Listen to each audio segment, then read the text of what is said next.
menjelaskan tentang Wali Songo. Perkenalkan, nama saya Vita Marisa, nomor absen 30.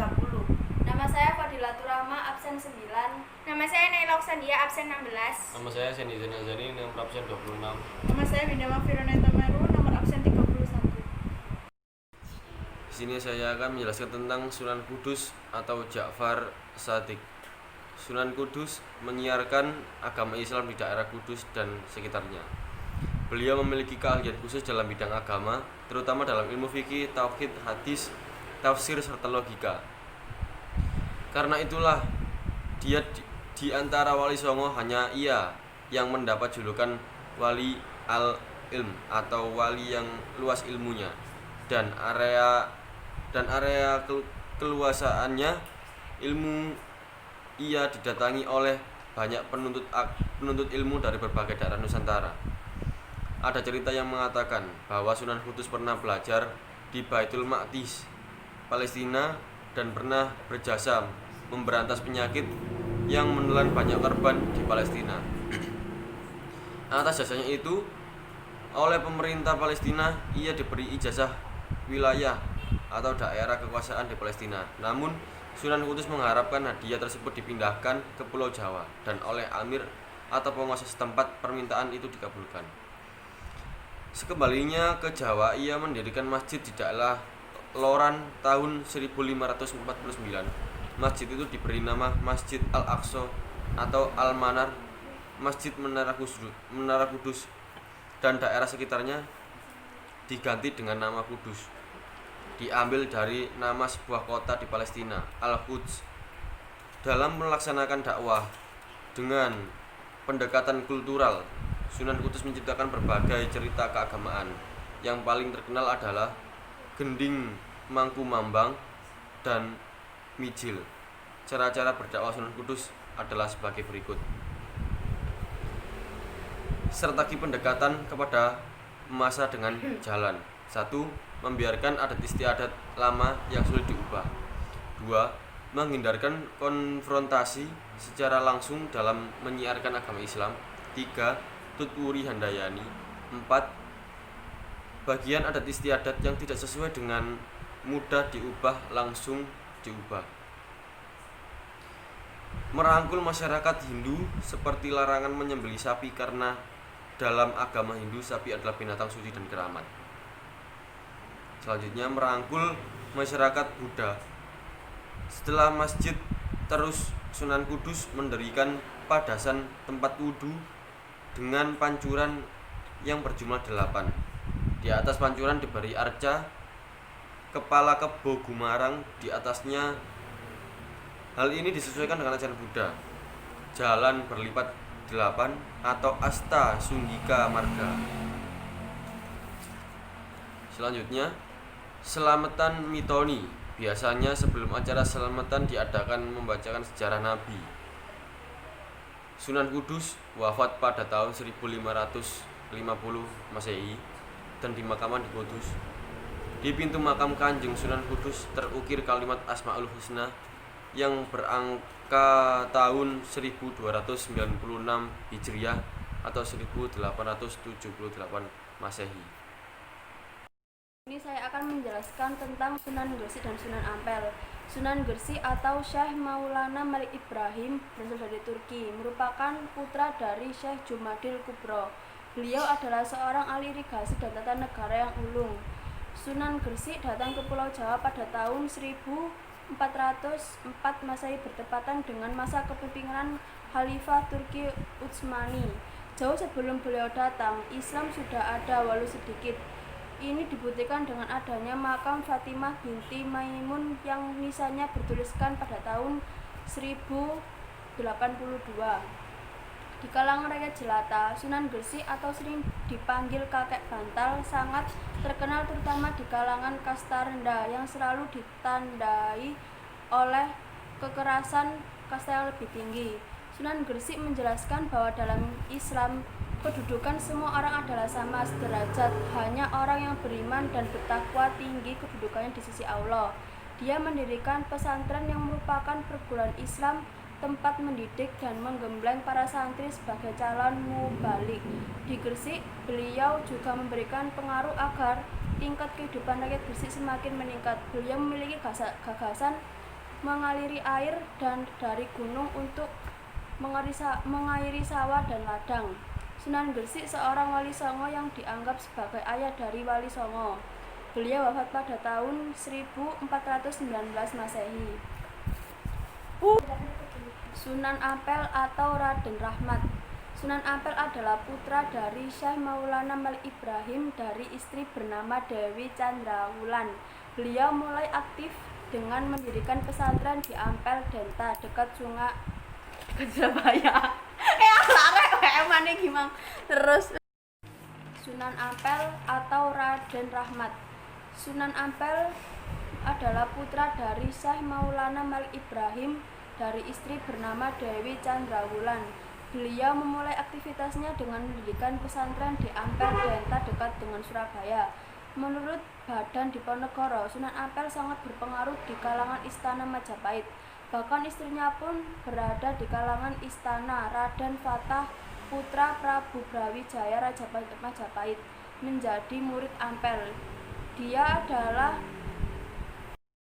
Sunan Ampel atau Raden Rahmat.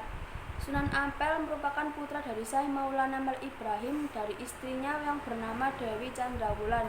Beliau memulai aktivitasnya dengan mendirikan pesantren di Ampel Denta dekat dengan Surabaya. Menurut Badan Diponegoro, Sunan Ampel sangat berpengaruh di kalangan istana Majapahit. Bahkan istrinya pun berada di kalangan istana. Raden Fatah, putra Prabu Brawijaya Raja Majapahit, menjadi murid Ampel. Dialah yang mengangkat Raden Fatah sebagai Sultan pertama Demak. Di samping itu, Sunan Ampel juga ikut mendirikan Masjid Demak pada tahun 1479 bersama wali-wali lain. Pada awal Islamisasi di Jawa, Sunan Ampel menginginkan agar masyarakat menganut keyakinan yang murni. Ia tidak setuju bahwa kebiasaan masyarakat seperti kenduren, selamatan, sesajen, dan sebagainya tetap diadakan di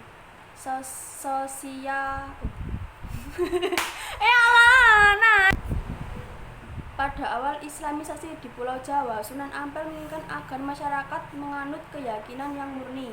Ia tidak setuju bahwa kebiasaan masyarakat seperti kenduren, selamatan, sesajen, dan sebagainya tetap hidup dalam sistem sosiokultur masyarakat yang telah memeluk agama Islam. Namun, wali-wali lain berpendapat bahwa untuk sementara semua kebiasaan tersebut harus dibiarkan karena masyarakat sulit meninggalkan secara serentak. Akhirnya Sunan Ampel menghargainya. Hal tersebut terlihat dari persetujuan keyakinan ketika Sunan Kalijagat dalam usahanya menarik penganut Hindu-Buddha, mengusulkan agar adat istiadat Jawa itulah yang diberi warna Islam. Sunan Ampel salah seorang wali yang menjunjung Islam. Jasanya sangat besar dan menggelorakan dakwah dan jihad di tanah Jawa. Beliau wafat pada tahun 1479 yang dimakamkan di sebelah Masjid Ampel. Di sini saya akan menjelaskan tentang Sunan Bonang dan Sunan Giri. Nama asli dari Sunan Bonang adalah Raden Makdum Ibrahim.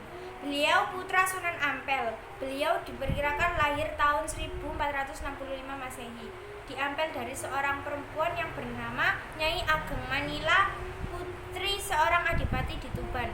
Sunan Bonang terkenal sebagai ahli ilmu kalam dan tauhid. Beliau dianggap sebagai pencipta gening pertama dalam rangka mengembangkan ajaran Islam di sekitar pesisir utara Jawa Timur. Setelah belajar di Pasai Aceh, Sunan Bonang kembali ke Tuban, Jawa Timur untuk mendirikan pondok pesantren. Santri-santri yang menjadi muridnya berdatangan dari berbagai daerah. Sunan Bonang dan para wali lainnya dalam menyebarkan Islam selalu menyesuaikan diri dengan corak kebudayaan masyarakat Jawa yang sangat menggemari wayang serta gamelan. Mereka memanfaatkan pertunjukan tradisional itu sebagai media dakwah Islam dengan menyisipkan napas Islam ke dalamnya. Syair lagu gamelan ciptaan para wali tersebut berisi pesan tauhid, sikap menyembah Allah Subhanahu wa Ta'ala, dan tidak menyebutkannya. Setiap bait lagu diselingi dengan syahadatain, ucapan 2 kalimat syahadat. Gamelan yang mengiringi kini dikenal dengan istilah sekanten yang berasal dari syahadatain. Sunan Bonang sendiri menciptakan lagu yang dikenal dengan tembang durma, sejenis macapat yang melukiskan suasana tegang, bengis, dan penuh amarah. Sunan Bonang wafat di Pulau Bawean pada tahun 1525 Masehi.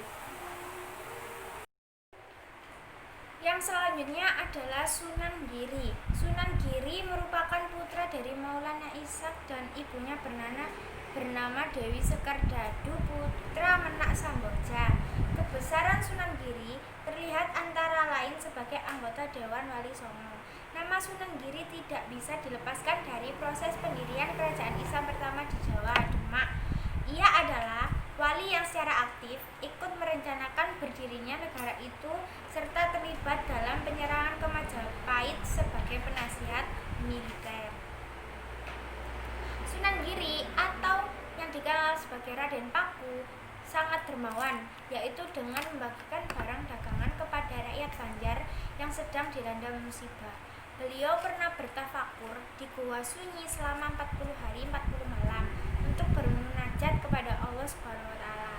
Usia bertafakur, ia teringat pada pesan ayahnya sewaktu belajar di Pasai untuk mencari daerah yang tanahnya mirip dengan yang dibawahi dari negara Pasai melalui desa Margonoto. Sampailah Raden Paku di daerah perbatasan yang hawanya sejuk, lalu dia mendirikan pondok pesantren yang dinamakan Pesantren Giri. Tidak berselang lama, hanya dalam waktu 3 tahun, pesantren tersebut terkendali seluruh Nusantara.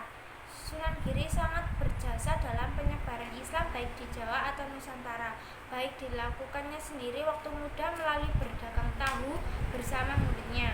Beliau juga menciptakan tembang-tembang dolanan anak kecil seperti Cublek Suweng, Jemuran, dan lain-lain. Di sini saya akan menjelaskan tentang Sunan Derajat dan Sunan Kalijogo. Sunan Derajat memiliki nama asli yaitu Raden Syarifuddin. Beliau adalah putra dari Sunan Ampel dengan istrinya yang bernama Dewi Chandrawati. Sunan Derajat adalah saudara dari Raden Magdum Ibrahim atau Sunan Bonang. Oleh ayahnya yaitu Sunan Ampel, Sunan Derajat diberi tugas untuk berdakwah di daerah sebelah barat Gresik, yaitu daerah antara Gresik dengan Tuban. Di desa Jalang itulah Sunan Derajat mendirikan pesantren. Dalam waktu yang singkat telah banyak orang-orang yang berguru kepada beliau. Setahun kemudian, di desa Jalang tersebut Sunan Derajat mendapat ilham agar beliau pindah ke daerah sebelah selatan kira-kira sejauh 1 km dari desa Jalang tersebut. Di sana beliau mendirikan musola atau surau yang sekaligus dimanfaatkan untuk tempat berdakwah. 3 tahun di daerah tersebut, beliau mendapat ilham lagi untuk berpindah tempat ke suatu bukit. Dan di tempat baru itulah beliau berdakwah dengan menggunakan kesenian rakyat, yaitu dengan menabuh seperangkat gamelan untuk mengumpulkan orang. Setelah itu diberikan ceramah agama. Demikianlah kecerdikan Raden Qasim atau Sunan Derajat dalam mengadakan pendekatan kepada rakyat dengan menggunakan kesenian rakyat melalui media dakwahnya. Sampai sekarang seperangkat gamelan tersebut masih tersimpan dengan baik di museum di dekat makamnya. Yang selanjutnya adalah Sunan Kalijogo. Nama kecil Sunan Kalijogo adalah Raden Syahid. Ia juga memiliki sejumlah nama lainnya seperti Lokajaya, Syekh Malaka, Pangeran Tuban atau Raden Abdurrahman. Beliau merupakan putra Raden Sahur, putra Temenggung Wilatika Adipati Tuban. Terdapat beragam versi menyangkut nama Kalijogo yang disandangnya. Masyarakat Cirebon berpendapat bahwa nama tersebut berasal dari dusun Kalijogo yang berada di Cirebon. Sementara itu, kalangan Jawa mengkaitkannya dengan kesukaan wali tersebut yang suka berendam atau kongkong di sungai atau kali, atau disebut juga Jogo Kali.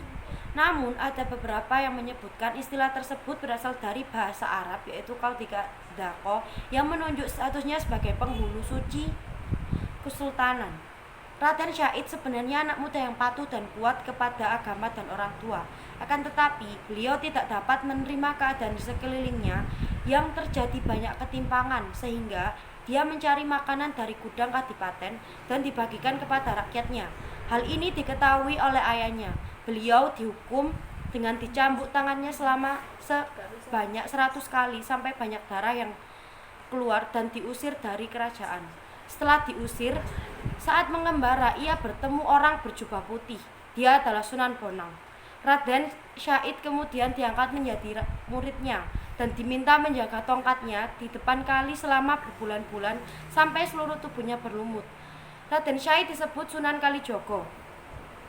Sunan Kalijogo menggunakan kesenian dalam rangka penyebaran Islam, antara lain dengan menggunakan wayang, sastra, dan berbagai kesenian lainnya. Pendekatan jalur kesenian dilakukan oleh para penyebar agama Islam seperti Wali Songo untuk menarik perhatian di kalangan masyarakat. Mereka tanpa tergesa-gesa rakyat mulai tertarik pada ajaran-ajaran Islam. Padahal pada awalnya ketertarikan mereka dikarenakan media kesenian itu.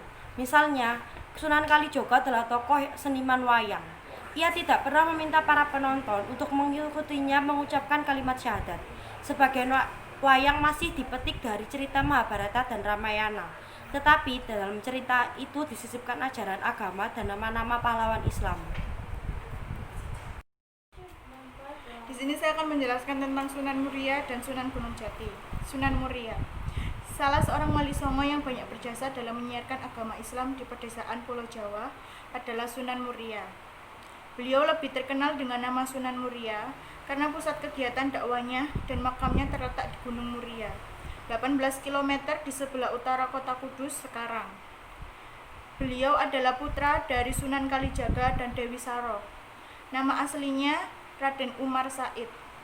Dalam berdakwah, ia seperti ayahnya, yaitu menggunakan cara halus, ibarat mengambil ikan tidak sampai keruh airnya. Sasaran dakwah beliau adalah para pedagang, nelayan, dan rakyat jelata. Beliau adalah satu-satunya wali yang mempertahankan kesenian gamelan dan wayang sebagai alat dakwah. Dan beliau pula lah yang menciptakan tembang sinom dan kinanti. Beliau banyak mengisi tradisi Jawa dengan nuansa Islami seperti Nelung Dino, Mitung Dino, Ngatus Dino, dan sebagainya. Lewat tembang-tembang yang diciptakannya, Sunan Muria mengajak umatnya untuk mengamalkan ajaran Islam. Karena itulah Sunan Muria lebih senang berdakwah pada rakyat jelata daripada kaum bangsawan. Cara dakwah inilah yang menyebabkan Sunan Muria dikenal sebagai Sunan yang suka berdakwah. Tapangeli, yaitu menghanyutkan diri dalam masyarakat. Yang kedua yaitu Sunan Gunung Jati. Kok yang kedua sih? Selanjutnya yaitu Sunan Gunung Jati, salah seorang dari wali songo yang banyak berjasa dalam menyebarkan Islam di Pulau Jawa, terutama di daerah Jawa Barat. Juga pendiri Kesultanan Cirebon. Nama aslinya yaitu Syarif Hidayatullah. Dialah pendiri dinasti Raja-Raja Cirebon dan kemudian juga Banten. Sunan Gunung Jati adalah cucu Raja Pajajaran, Prabu Siliwangi. Setelah selesai menuntut ilmu pada tahun 1470, dia berangkat ke Tanah Jawa untuk mengamalkan ilmunya. Syarifah Mudain minta agar diizinkan tinggal di Pasumbangan Gunung Jati, dan di sana mereka membangun pesantren untuk meneruskan usahanya. Syekh Datuk Latif, gurunya Pangeran Cakrabuana. Lalu ia dinikahkan dengan putri Cakrabuana, Nyi Pakungwati, dan diangkat menjadi Pangeran Cakrabuana, yaitu pada tahun 1479. Setelah Cirebon resmi berdiri sebagai sebuah kerajaan Islam yang bebas dari kekuasaan Pajajaran, Sunan Gunung Jati berusaha mempengaruhi kerajaan yang belum menganut agama Islam. Dari Cirebon, ia mengembangkan agama Islam ke daerah-daerah lain di Jawa Barat, seperti Majalengka, Kuningan, Kawali, Sunda Kelapa, dan Banten. Di sini saya akan menjelaskan tentang pengertian wali songo. Istilah wali berasal dari bahasa Arab, artinya tercinta, pembantu, penolong, dan pemimpin. Bentuk pluralnya adalah aulia. Al-Quran menyifati para wali Allah sebagai orang-orang yang beriman dan bertakwa kepada Allah. Tidak ada kekhawatiran pada mereka dan tidak pula mereka bersedih hati. Wali Songo di sini diartikan sekumpulan orang atau semacam dewan dakwah yang dianggap memiliki hak untuk mengajarkan Islam kepada masyarakat Islam di bumi Nusantara pada zamannya. Setiap ada yang wafat atau meninggalkan Jawa, maka diangkat wali lain sebagai penggantinya, sehingga tetap berjumlah 9. Para wali Songo adalah pembaharu masyarakat pada masanya. Pengaruh mereka terasa dalam beragam bentuk manifestasi peradaban baru masyarakat Jawa, mulai dari perniagaan, pelayaran, dan perikanan, bercocok tanam, persawahan, pengobatan, kebudayaan, kesenian, pendidikan, kemasyarakatan, hingga ke dalam masalah akidah, politik, militer, dan hukum, dan pemerintahan di kerajaan-kerajaan Islam. Cici loro telu. Sekian yang dapat kami sampaikan. Wassalamualaikum warahmatullahi wabarakatuh. Jangan lupa like, comment, and subscribe.